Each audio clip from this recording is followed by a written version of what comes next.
Doing church, making disciples, discipleship culture. We hear maybe these things a lot in our church, but in my experience, a lot of churches will bring this up or we'll hear it a lot in Christian circles. But my question is, what do these really mean? And even maybe you know what they mean and we hear them thrown around a lot, but there's no practical language for us to understand how we actually do make disciples. We read verses, we hear preaches, but how do we actually make disciples? And not just make disciples, but make the disciples the same way Jesus did, where he took them under his wing. He forged them, he built them, and then he sent them out and they did even greater things. The Bible said, he said to them, you will do even greater things than me. He discipled 12 people. Obviously, let's not forget, he died on the cross and he rose again. He lived a sinless life. He was the Son of God. But who was it who really took the kingdom and created it into a legacy and built it? And the reason why we're here today, well, it's the disciples. It's built on Jesus, but the disciples were the ones, because of the discipleship Jesus gave to them, that took the kingdom to the nations, to the ends of the earth, and they made disciples. And so I believe after this episode, you're going to walk away with a bit of a paradigm shift in a way that you're going to see making disciples in such a practical way. And it's going to give you language that maybe will affect the rest of your life. Welcome back to the Jake Pod, the podcast that equips you to live the fullness of Jesus in this society, in your church, in all different places. And so I'm really excited for you to live every single drop of potential that Christ has for you in this journey and live out the full mission. And that's really what it's about. Having a relationship with the Lord, but man, we got to live our mission as well. So being missional and living out your mission. So if this impacts you, don't forget to like, comment, subscribe, share it. If something touches you and you feel burning in your heart, I encourage you, send it to somebody. I think that everybody needs to hear this. This is something that I have learned and I've studied, and I've had mentors and disciplers also pour into me this teaching.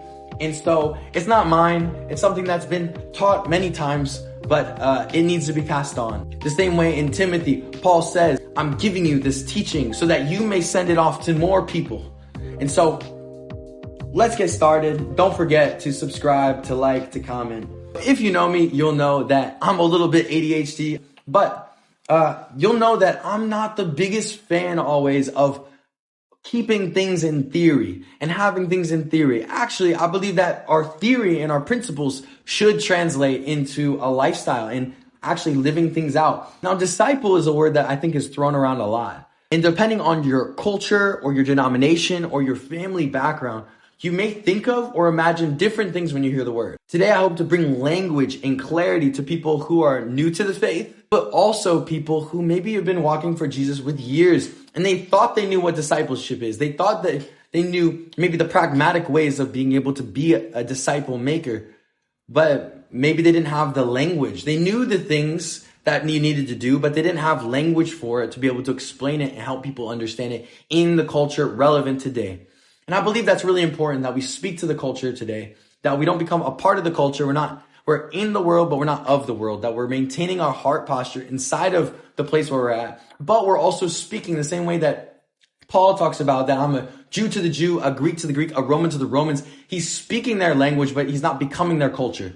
And so I believe that's super important for us to be able to do as we make disciples. And so I hope that this language today is actually going to bring some level of practicality to your discipleship making process. We talked about relevant language.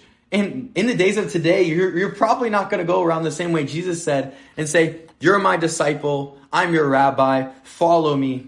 I would argue that's not necessarily relevant to our culture. So we need to bring that language that is relevant and helpful to what people are living in their day-to-day of 2025. So I want to bring a little bit of the what and the why and the how of discipleship. And I believe that the meat of it will be in the how, the expression of discipleship, how we live it out. So why? Why discipleship? Well, because Jesus did it.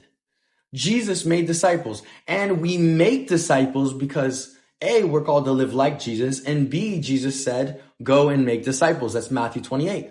Just so that we're on the same wavelength and page, Jesus had many circles that he invested in, but he had a main circle that he invested in that we would call the apostles or the 12 disciples. Jesus' structure for building his ministry and his church was multiplying his ways, his teaching, and his lifestyle into 12 individuals. So he called these individuals to come into his life, and then they lived with him, and he imparted and multiplied himself in these 12 people. The question of what is discipleship is interesting because I think the question of discipleship brings up other interesting questions and facts. For example, it helps us understand the true gospel because if it really was all about what happened after we die, the gospel, then Jesus wouldn't have spent 3 years with these disciples. And I even thought about one time, like, if Jesus really, it was all about just dying on the cross and salvation and saving people, because we're now seeing that the gospel is not necessarily just about being saved from this planet, but it's actually about living out the ways and values and living out true humanity here on earth. Why wouldn't Jesus, just after he rose from the dead, teleport to like every single person in the world, tell them about the gospel? Okay, everybody's heard it. It's done. Let's just end humanity right here. No, that's not what he did. What he did was he took his values, he took his principles, and he spent time with these disciples. He spent time with these men and imparted it into the 12 men. Maybe Jesus couldn't spend 3 years with everybody in the world, but he chose 12 that he would be intentional to empower them with the depths of himself for them to impart it onto others, as we talked about before from Timothy. That Paul talks to Timothy. He's like, look, I'm giving you this information. Jesus is the same way. I'm giving you this information so that what? That you can give it to others. That you can expand the kingdom. How? By expanding the ways of how I live my life and the gospel of the kingdom. So what is discipleship? Discipleship is holistic education, holistic teaching. Disciple is somebody who follows the teaching of another. But not just the teachings. He also follows the ways. So to make disciples, you must educate others in the ways of someone or something. In this case, it would be Jesus. In Christianity, it would be Jesus. I'm imparting, and I love in 1 Corinthians 1:11, Paul says it himself. He says, be imitators of me as I am imitator of Christ. So discipleship is mentorship. It's leading others into the ways of Jesus. But what are they going to see? Their day to day is they're going to see you. And they're going to see the Jesus in you, which is really good. And it's not wrong for people to follow you. It's just that you must be leading them into the ways of Jesus. And so as long as you're leading them into the ways of Jesus, you'll be fine. People are imitating Christ in you. You are imitating Christ, the ways of Christ. The word education, when I heard this the first time, I believe the word education just brings such a nice paradigm to what discipleship really is. Because we hear discipleship, and I think if we translate it to a more relevant term now of education, and then we look deeper into what education is on an institutional level, but also the 3 types of education, which I'm going to go into very soon, we actually get a really holistic explanation of what discipleship is that I think is going to bring a lot of language to your church, to you, young person who is trying to invest in your friends, to you who's trying to understand how you should be discipled as well. And so I believe that education provides a very interesting paradigm to now view discipleship. So why discipleship? Just to go back over it. Because Jesus did it, and it's a part of the gospel to multiply the ways of Jesus in other people, to help them follow the ways of Jesus, and to make disciples is one of the commands. It's Matthew 28. What of discipleship? Discipleship is what? It's educating. It's holistic education. The holistic as in the whole. Think of whole bread. Whole bread has a lot of grains. It has all the things that you need. And so that's what holistic means. And so it's not just spiritual. It's all aspects of life. It's in all different ways. So the how of discipleship can be broken up into 3 different forms. And in these 3 forms, we can see Jesus model all 3 of them. And all 3 of them were unprecedentedly essential to the development of leadership and empowerment of disciples. So the 3 forms of education. Number 1, formal education. Formal education is structured, it's systematic teaching that has a clear curriculum. Think of Jesus. He taught in public a lot, but it wasn't necessarily always a conversation. We saw that too more in private, but when he was in public and he was preaching in the synagogues, or think of Matthew 5-7, he had a curriculum, he had the principles and the message of the kingdom of repentance, and he took it and he preached it. And so there were people who were sitting, they were listening, they were hearing these principles. They were hearing this doctrine. They were hearing about identity. They were hearing about all these different things, but they were receiving and he was teaching. So there was a formal educator and there were people who were hearing him educate them. So what is the reason for this? Formal education lays the foundation. So it gives us a foundation to lay on. And what did Jesus teach? He taught doctrine. He taught identity. He taught kingdom principles. When I say kingdom principles, I mean like he talked about money. He talked about sex. He talked about marriage. He talked about all sorts of different relevant topics. And he brought principles to people's lives for them to live it out. He was building a basis and it was all biblical. It was truth. Why? To be able to shape and mold the mindset of the people that were listening. Think in a church setting, modern days. You have a pastor and you have people who are listening. And they are there and they're listening in a formal setting. So Sundays, formal setting. Classroom and teaching, formal setting. Even think some kind of business seminar, formal teaching. So that is formal education. It's structured, it's systematic. It's somebody is teaching, somebody is listening. Now, on to number 2. So after formal education, there's non-formal education. So in my mind, it's the opposite. You have formal education, which is structured, which is like there's somebody who's designated who's teaching and somebody who is receiving. But non-formal education is actually intentional training outside of a traditional classroom, focused on hands-on experience. So it's about doing. It's not about listening or hearing. You still listen and you hear. But in a disciple, to make a disciple, they need to also act out and live out the things that they're learning in a formal setting. Think of Jesus. He had the 72. And if you want to look at it later, Luke 10, 1 through 9, he has the 72. And he lays his hands on me, says, go out in pairs and start praying for people. And people were getting healed. Demons were getting cast out. They were living the kingdom outside of the formal context. And they were learning. Jesus, what was Jesus doing? He was preparing them to A, live out the kingdom, and B, be without him. So Jesus was having them actually do it because they needed to learn how to do the lifestyle without him. It's many times in the doing that our theoretical principles actually become a lifestyle and actually get expressed in reality. And so non-formal education is where disciples grow by doing and learning through experience, through obedience, and through action. So experience, you're experiencing the kingdom, you're experiencing praying for people, you're experiencing serving, whether it's serving a person or serving your church, your local body. It could be operations, it could be with welcoming people. It could be serving in whatever really event where you're exercising kingdom principles. This is when our kingdom theories become kingdom practice and kingdom lifestyle. It needs to become action. And so I love that because I try to put that on myself like every single day. I'm like, man, this can't just stay. Like I'm careful with the amount of content that I consume because I don't want to just become like a big head and not have like actual lifestyle and actual testimonies to back it up. I've prayed for the sick. I've seen healing. And that's where I really, for example, and it's funny because and I'll even bring a personal testimony, outreach, for example. I've done outreaches. I've prayed for people. What does it do? It affects people. You see other people impacted. You're like, wow, I'm seeing the kingdom of God really expanded. But then also, I'm also seeing inside of myself. What am I seeing? Bro, I'm seeing pride get taken out of me. I'm seeing fear of man get taken out of me. I'm seeing kingdom principles solidified inside of me. And so the doing and the experience, the acting of the kingdom allows to solidify kingdom principles inside of us and really become a part of it. It's paying the price. So think about outreach. Think about serving in your church. Think about doing your finances well. Think about managing your different aspects of your life. Now, number 3, possibly the most important, in my personal humble opinion, is informal education. What is informal education? Life on life learning that happens intentionally through relationships. Think about Jesus. I think this is very important.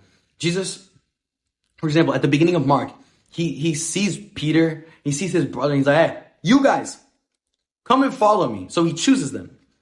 They come and they follow him. And he has 12 disciples that in different times he calls them to be a part of his like little group, his inner circle.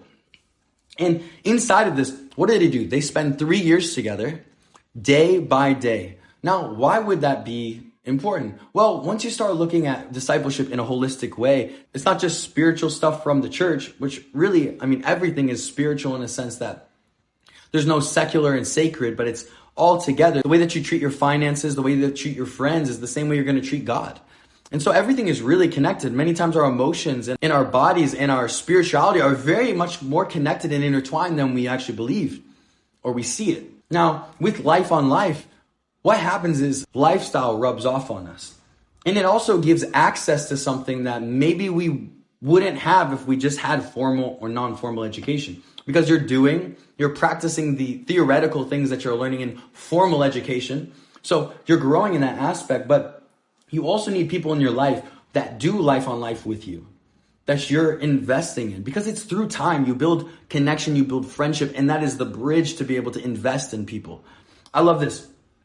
Jesus, Peter, he takes him. What does he do? Jesus mentoring Peter, he has daily interactions with him. So he knows Peter, he knows his tendencies, his strengths, his weaknesses, and he brings correction and encouragement. The more you spend time with somebody, it allows your life to rub off on them, but it also allows you to be able to see the good and the bad. It allows you to be able to understand them better. And through that, you can actually help mold and shape people to be more like Christ. And I'm not saying that it's all about me, but I believe maybe we have a little bit more responsibility than we realize in the molding and discipling of people that are under us. What do I mean by that? Correction, for example. God corrects those who he loves. That's a father. A father sees his son, he's going to do something that is going to hurt him. He says, stop that. Why? Because it's to help him. It's to save him. And by helping shape his character, by helping shape his behaviors, he's actually going to see his son grow more. He's going to see his son become wiser, smarter, more intelligent. And so we need correction because that's a part of the kingdom. And then also encouragement is just calling out the giftings inside of other people, seeing the good, seeing what God's placed on people's lives and calling it out, saying that's good. God's given you a gift to sing. God's given you a gift for business, for mathematics. Man, the way that you understand medicine or this or that, it's amazing. That's what I'm talking about. It's calling out and encouraging what God has placed inside of them. And I think that you need spiritual eyes for this as well. So we need to develop our spiritual eyes to be able to see inside of people and call the gold out. Because for example, I didn't know that I was a leader until somebody pointed at me and said, Jake, you're a leader. I didn't know that I had influence until somebody looked at me and they said, Jake, you have influence. I love life on life. The last thing I'm going to say about it is that I had such a privilege of having an amazing father.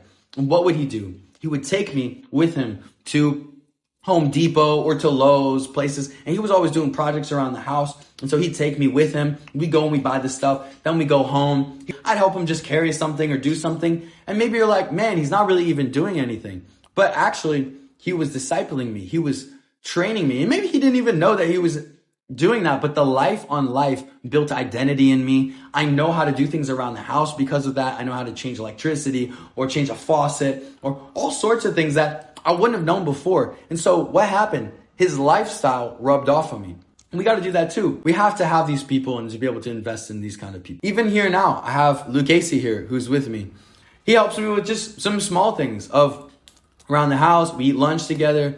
We record this podcast together. And it's just an excuse to spend time together and to learn together and to hopefully something rub off from my life on him. And so we have to be intentional with our life on life discipleship. And it takes intentionality. I'll tell you this. Intentionality is the thing that's going to drive you to deeper relationships. A lot of times we're like, God, I want to disciple people. Or even, God, I want relationships. But we're not intentional. And we don't even put out the energy that we want to receive. We want all this different attention, all this different intentionality inside of us. I want this person to be intentional with me. I wish I was friends with this person, but you don't even go after it yourself. I think that this is something that we really lack is intentionality. I'm here in Brazil and it's very warm. It's familiar. It's family. And that's amazing.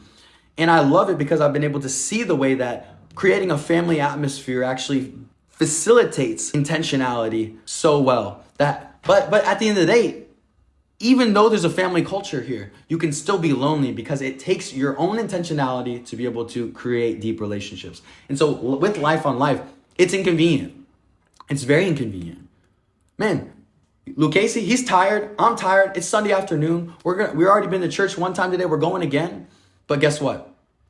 We're choosing to be intentional with each other and build relationship, build life on life. And you know what? It's not always going to go great because look, Jesus even, only 11 out of 12 ended up making it. It's going to be messy. People are messy. You're messy too. You got a bunch of stuff that you need to work out as well. And so we're all working through it together, but we're going to do our best to disciple people and educate people, not to us, not to the ways that we live, but the kingdom inside of us, the Jesus inside of us, and ultimately bring people to Jesus's feet in our everyday. So to close and to really truly live this discipleship and really have the different aspects of discipleship, people need to be receiving formal education. We need non-formal education, which is intentional training. It's doing outside of the traditional setting. And then we also need informal education, which is also just community. We need to do community. We need to live life on life where things are going to rub off on people, that we will be able to have access to be able to correct, to encourage, to bring the best out of people, and to ultimately have them look like Christ. And so that is it. We want holistic discipleship, not just this discipleship that is so one-dimensional, but we want to see people's minds, bodies, souls, spirits, all edified inside of our discipleship, and which I really believe this paradigm, this dynamic of formal, non-formal, and informal really brings to us so clearly each part of this, because it's holistic. It's the way you take care of your body. It's the way you take care of your mind. And when you become healthy, when you become more Christ-like, your mind becomes better, your emotions become better, your flesh becomes weaker. And as you become more like Christ, we allow this to rub off on others. And hopefully other people can also be that. And so anyways, that's it for today. God bless you. I hope this episode blessed you. And if you liked it, like, subscribe, comment, and share. And I'll see you on the next episode.